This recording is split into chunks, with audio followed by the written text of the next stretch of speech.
예, 복잡하게 돌아가는 정치판 그 판을 한눈에 읽어드리는 시간이죠. 윤태곤의 판 의제와 전략그룹 더모아의 윤태곤 실장 나오셨습니다. 어서 오십시오. 네, 안녕하세요. 이번 주 뭐 가장 뜨거운 이야기는 지금 인터뷰 나눈 서영교 의원 또 그 전에 인터뷰 나눈 성일종 의원 경찰국 얘기예요. 근데 어제 오후에 예. 이 이슈들을 다 덮어버릴 만큼 강력한 사진 한 장이 예. 온라인상을 뒤덮어 버렸습니다. 사진 좀 보여주세요. 예.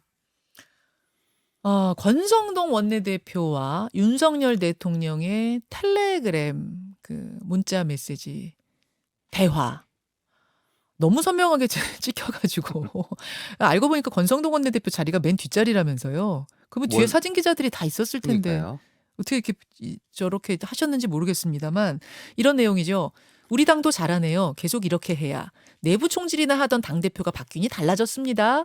라고 대통령이 문자를 보내자 권성동 당대표 직무대행이 대통령님의 뜻을 잘 받들어 당정이 하나 되는 모습을 보이겠습니다. 이렇게 하자 대통령이 체리 이모티콘으로 저기 뭐죠? 좋다라는 뜻이죠. 좋아요. 이걸 네. 그림을 보냈어요. 그러니까 권성동 당대표 직무대행이 강기훈과 함께라고 이제 하고 뒤를 뭘 쓰다가 좀 뭘 쓰려고 한 걸까요? 강기훈과 함께까지 쓰는 장면이에요. 강기훈 씨는 누구시죠?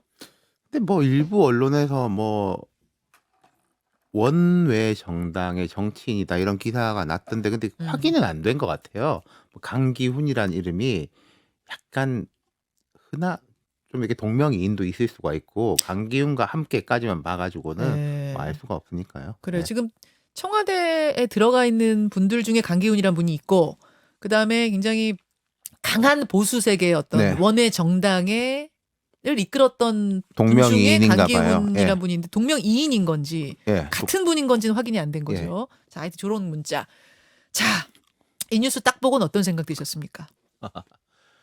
첫 번째 문장은 뭐 할 수 있는 거죠. 첫 번째 대정부 질이니까 네. 우리 당 잘하네요. 뭐 이렇게 할 수 어. 있는데 두 번째 문장이 문제인 거고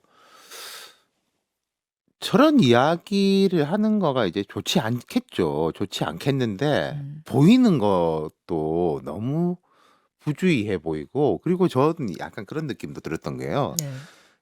제가 이렇게 뭐 주소를 이렇게 저장을 해놨는데 선거 관련 일을 하거나 할 때는 약간 약자나 이런 걸로 해놓는 경우도 있거든요. 이름을? 예. 뭐 예를 들어 A 뭐 이런 식으로. 저런 상황을 대비해서? 그런 것도 있어요. 뭐 근데, 이렇게 은밀한 문자를 많이 하시기는. 근데 아니 이게 옆 사람도 보고 뭐 지하철도 그치, 다니고 그러니까 대통령 윤석열 이렇게 적어놓은 걸 보고 진짜 누구 보라고 한 건가? 권성동 권한대행한테도 저런 사고가 너무 많이 나요. 요즘 보면. 부주의함에 의한 어떤 말에 대한 거. 어. 그러니까 그때 뭐 음. 구급 공무원이 최저임금이 어쩌고 뭐 그런 이야기도 네. 있었다가 사과를 했고 안 그래도 이전에 저희 조석영 PD랑 이야기를 하면서 뉴스쇼 PD랑, 네. 우리 무슨 이야기를 할 거냐 당 이야기를 좀 해보자 그런 이야기를 했거든요. 무슨 네. 말씀이냐면은 지금 대통령실이나 내각은 어쨌든 조금 전열 정비를 하는 모습이 보여요. 경찰국 이야기도 나오지만 어쨌든 이거는 이제 뭐 일로 싸우는 거니까 논쟁이 되는 거니까 전열 정비가 되는 모습이 보이는데 국민의힘은 안 좋다. 그리고 계속 좋지 않을 가능성이 높아 보인다. 이 문자 터지기 전에도 그런 생각을 그런 하셨어요? 이야기를 한 게 지난주에도 우리가 말씀드렸지만 지금 권성동 원내대표의 짐이 너무 많아요. 원내대표만 하기에도 만만찮은데 당대표 권한대행까지 해야 되죠. 그렇죠. 또 대통령하고 저런 문자도 주고받고 뭐 파이프라인 역할까지 해야 되죠. 그러니까요. 1인 3역인격인데 그 짐이 너무 무겁고 그러다 보니까 자 이준석 대표 때 들어왔던 지도부가 있지 않습니까? 최고위원 이렇게 네. 그분들이 뭘 하는지 지금 저는 잘 모르겠어요. 최고위원들이. 그 지도부 자체가 좀 형해화돼 있는 게 있고 아하. 그리고 당 대변인단도 이준석 대표 때 선임됐던 사람들이지 않습니까? 그걸 뭐 정리하는 것도 아니고 재신임한 것도 아니고 애매한 상황. 손발이 척척 맞는 느낌이 아니란 말씀이죠. 그러니까 국민의힘이 전체적으로 이런 건 있었단 말이에요. 조기 전당대회는 안 된다. 당이 더 혼란스러워질 수 있다. 이건 대체로 합의가 된 것 같아요. 그리고 뭐 비대위 이런 이야기도 나오지만은 아니 선거를 2번이나 이기고 여당인데 비대위도 이상하지 않냐. 라는 데는 전반적인 공감대가 있는데 이런 식의 임시 체제 비슷한 걸로 해가지고 5개월 동안 갈 수 있겠냐. 저는 거기에 대해서는 되게 회의적이에요. 그러니까 이러지도 못하고 좀 저러지도 못하고 하는 상황인데 계속 구멍은 나고 있는 거죠. 구멍은 이런 나고 식으로. 사고는 나고 있는 예. 상황. 다시 좀 문자 얘기로 좀 돌아와서 저 일부러 노출했다라는 막 온라인상에 그런 의견도 있던데 그거는 말이 안 되죠. 아니 그러면은 저렇게 해가지고 뭐 득이 돼야 될 텐데. 대통령하고 친한 느낌? 그거는 근데 그거는 득보다 실이 너무 크기 때문에 그건 전혀 아니라고 보고 제가 궁금한 건 그럼 저 문자가 뭐 아니 사적인 문자를 왜 공개해? 이거는 사실 이건 아니죠. 왜냐하면 기자들이 뒤에서 그럼요. 찍는 거는 네. 이거는 기자들은 보이면은 전달하는 네. 겁니다. 찍어서. 그러니까 그거는 부주의하게 한 분의 책임인 거지 그걸 왜 공개하느냐 할 문제는 아닌 것 네. 같고 여하튼 공개가 된 후에 민심은 어디로 흘러갈 것이냐. 저는 그렇게 크게 영향을 미칠 것 같진 않아요. 뭐 되게 크게. 근데 당장 온라인에서는 핫하고 또 이제 이준석 대표를 지지하는 그룹들 중에서는 아 이거 봐라 이게 결국 그럼 뭐 뒤에서 뭐 어떻게 한 거 아니냐라는 식으로 거봐 생각하겠죠. 윤심이 저렇게 작용한 네. 거잖아. 이제 이렇게 얘기가 나오겠죠. 근데 전에도 한번 말씀드렸지만은 네. 그러면은 이준석 대표가 이제 고민이 많을 텐데 대통령이 나를 싫어한다라는 게 좋은 거냐? 음. 이준석 대표한테. 음흠. 봐라 대통령이 나를 이렇게 싫어하지 않냐. 라는 게 실체 여부와 들어서 그런 인식이 좋은 거냐라는 건 모르겠어요. 그러니까 이준석 대표가 예전 계속 그랬지 않습니까? 이른바 윤핵관을 공격하면서 네. 대통령 뜻은 그게 아니다. 한 번도 공격한 적이 없어요. 윤 대통령 자체를 공격한 적은 없어요. 대통령 뜻은 그게 아니다라고 계속 분리를 시키려고 예. 했는데 봐라 이게 대통령 뜻이 이렇잖아라고 돼버리면은 대통령도 타격을 입겠지만은 이준석 대표한테 그게 좋을 것이냐. 지금 임기 초반인 예. 상황에서. 저도 이제 그 부분인데요. 저 문자를 보는 민심은 아유 이준석 대표 아유 그러네 불쌍하네. 결국 윤 대통령 만들기 위해 뛰었는데 저렇게 버림받았던 거야? 뭐 이제 이런 민심이 있을 수는 있겠지만 말씀하신 것처럼 그것과는 별개로 네. 윤심을 확인한 당심은 다르게 작동할 수도 있겠다. 그렇죠. 그리고 이제 뭐 대통령이 이제 그간에 표면적으로 말을 아꼈지 않습니까? 이준석 대표나 당무 부분에 대해서. 근데 과거에 대선 때 뭐 어쩌고 저쩌고 했던 거 보면은 대통령도 속은 부글부글 했겠네. 라는 식도 이제 있을 수가 있을 있는 수 거죠. 있죠. 당 지지자들 중에서. 그렇죠. 이준석 대표한테도 플러스가 되는 문자는 아니란 말씀. 그렇죠. 어제 저게 나온 다음에 사실 이준석 대표 반응이 제일 궁금들 했어요. 근데 SNS에다가 지금 울릉도에 있는데 울릉도에 무슨 뭐 샘물 규제를 풀어달라 이런 정책에 관한 네. 페북 글만 하나 딱 올렸더라고요. 못 들은 저는 척. 그게 잘하는 것 같아요. 저걸 뭐라고 하겠습니까? 그러면은 뭐. 예. 뭐라고 해야 되나. 그렇긴 하네. 뭐라고 예. 하겠어요. 근데 이준석 대표 스타일이라면 뭐라고 할 수도 있는데 윤 대통령에 대해서 뭐라고 하는 게 득이 안 되니까. 그렇죠. 그렇죠. 예. 자, 권성동 직무대행의 운명은 어떻게 될 것 같습니까? 그러니까 이제 대안부재론이 있는 건데 이렇게 되겠냐, 이렇게 갈 수 있겠냐라는 이야기도 있을 수밖에 없고 저는 그렇다면은 뭔가 지도부를 보완하는 거는 들어가야 되지 않을까 싶어요. 지금 이제 뭐 안철수 의원이 추천한 최고위원이 이렇게 들어간다, 뭐 이렇게 되면서 뭔가 지도부를 좀 일신하는 식의 느낌은 가야 될 것 같아요. 뭐 대변인을 추가로 선임한다든지 그런 식이 없이 이대로 가기는 어려울 것 같습니다. 이대로 가긴 예. 어렵다. 물러나라 막 이런 의견이 이제 나오거나 그러진 않겠어요?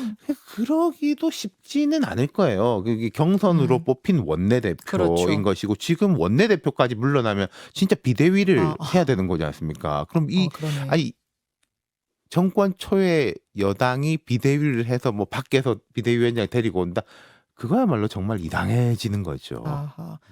대통령 지지율 이야기인데요. 지금 좀 경찰국 이야기도 우리가 곧 하겠습니다만 이런 것들과 다 맞물려서 가뜩이나 30%대를 조금 넘겨서 위태위태했던 지지율이 진짜 그 마의 30% 선을 깨지면서 추락하는 건 아니야? 이런 얘기가 나와요. 그렇지는 않을 것 아닐 같아요. 거라고 지금 보세요. 분위기로 봐서 아까 말씀드린 대로 이제 내각하고 비서실은 좀 안정되는 듯한 분위기가 보이기 때문에요. 그리고 경찰국 부분도 이런 건 있겠죠. 뭐 5대5로 첨예한 대립이 있을 수는 있는데 지금 뭐 예컨대 대통령 지지율이 조금 올라서 35% 이런 선인데 그걸 20%대로 떨어뜨리는 역할을 할 것 같지는 않다는 그 정도 거죠. 이슈는 아니라고 보세요? 아니 그거보단 차라리 낫죠.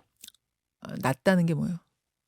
35보다는 더 유리한 이슈라는 유리한 거죠. 이슈예요? 그렇죠. 그렇게 보시는 그러니까 이유는요? 5대5로 되면은 지금은 예를 들어서 예. 중도, 보수, 진보에서 전반적으로 다 빠진 거였지 않습니까? 제가 여러 번 말씀드렸지만은 지금 대통령의 정책이 뭐 진보적이라서 보수적이라서 지지율이 떨어진 건 아니었었거든요. 근데 경찰국 이슈는 조금 다른 이야기인 거죠, 그건. 예.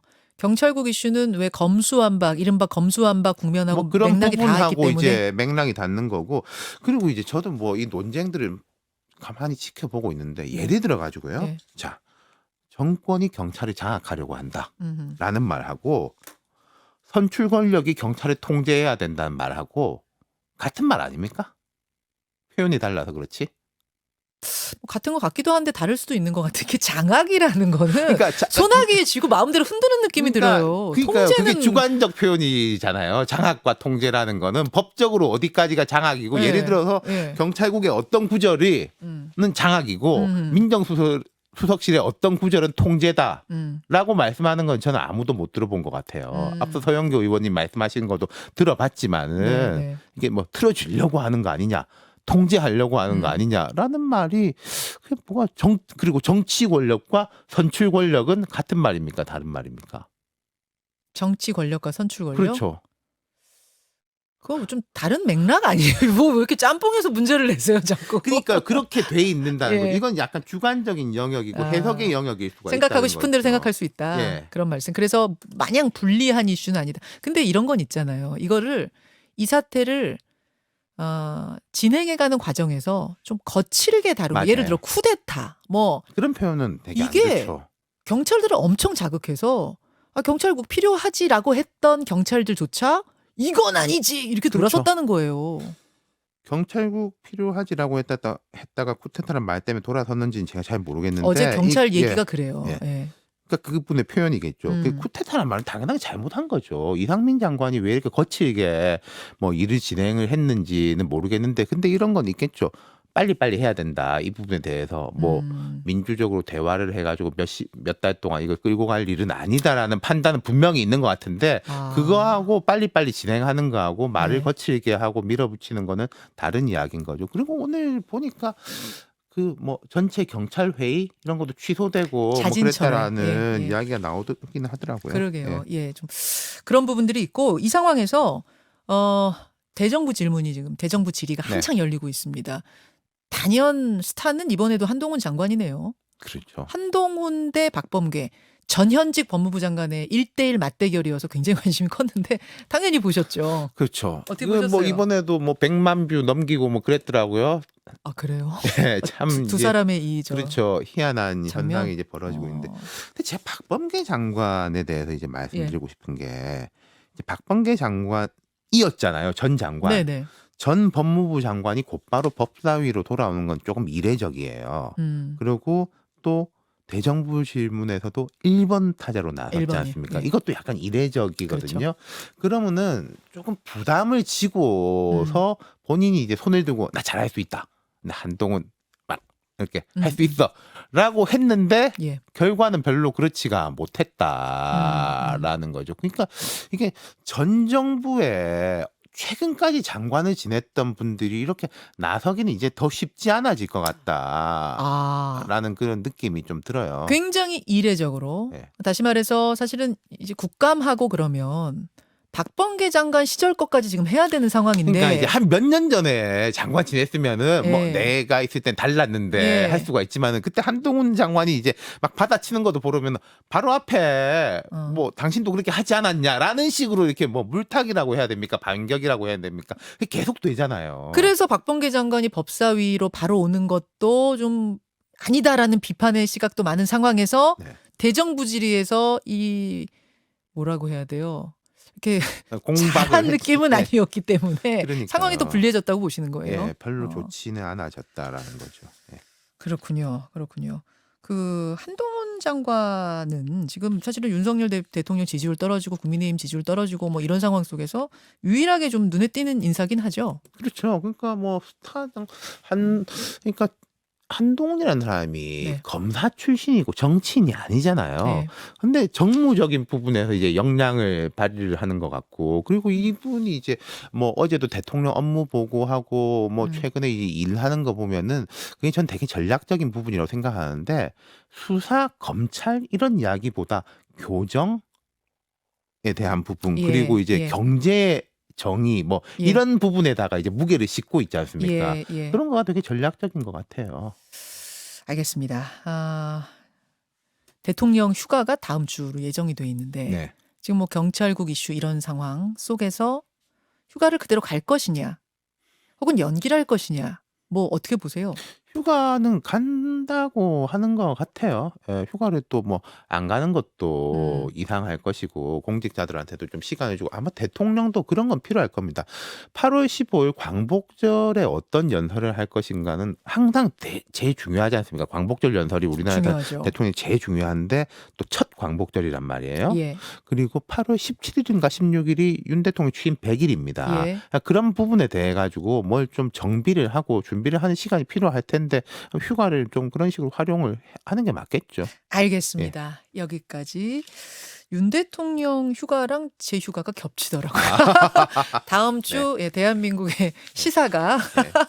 아니 좀 평화로운 좀 휴가가 됐어요. 쉬어가야죠. 예. 제 휴가 동안 좀 평화로웠으면 예, 좋겠어요. 쉼표를 세상에. 찍고 갔으면 좋겠습니다. 예. 여기까지 수고하셨습니다. 김현정의 뉴스쇼는 시청자 여러분의 참여를 기다립니다. 구독과 좋아요, 댓글 잊지 않으셨죠? 알림 설정을 해두시면 평일 아침 7시 20분 실시간 라이브도 참여하실 수 있습니다.